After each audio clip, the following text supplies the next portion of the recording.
তো বন্ধুরা, good evening. আজ থেকে আমার নাইট শিফট। এখন বাজে ৫টা। এখন থেকে আমি লগ ইন করবো রাত্রির ২টো পর্যন্ত। ওকে, সো আমি ঠিক করেছি কাল থেকে আমি অলরেডি আজ থেকে আমার জিমের রুটিন চেঞ্জ হয়ে গেছে। সকালবেলা যাচ্ছি। আমাকে ১ মাসের মধ্যে ১০ কেজি ওজন কমানোর টার্গেট নিয়েছি। জানি না আমি আদৌ কতটা পারবো, যেহেতু রাত্রে ঘুম হবে না। সো একটা ওজন তাড়াতাড়ি কমার একটা চান্সেস আছে।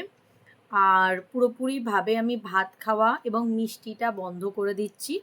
আর আমি তো এমনি সেরকম তেল ঝাল খাই না, সেই সমস্ত বিষয় নিয়ে কোনো প্রবলেম নেই।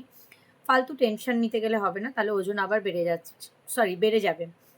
তো লাস্ট প্রথম মাসে আমার ৫ কেজি ওজন কমেছিল। তার পরের মাসে আমি প্রচুর পরিমাণে ভাত খেয়েছি, সেইভাবে জিম করতে পারিনি, যেহেতু শিফটটা মানে স্প্লিট চলছিল। তো সেই জন্য ওজন মাত্র ২ কেজি কমেছে, বাট এই মাসে আমাকে সেটা কমপ্লিট করতে হবে। জানি না, টার্গেট তো নিয়েছি, করতে পারবো কিনা। কাল থেকে ডেলি জিমেরও ভিডিও পোস্ট করব। সো দেখা যাক। আর আজকে কিরম তার কাটা কাস্টমার আছে সেটাও দেখতে হবে। বাই।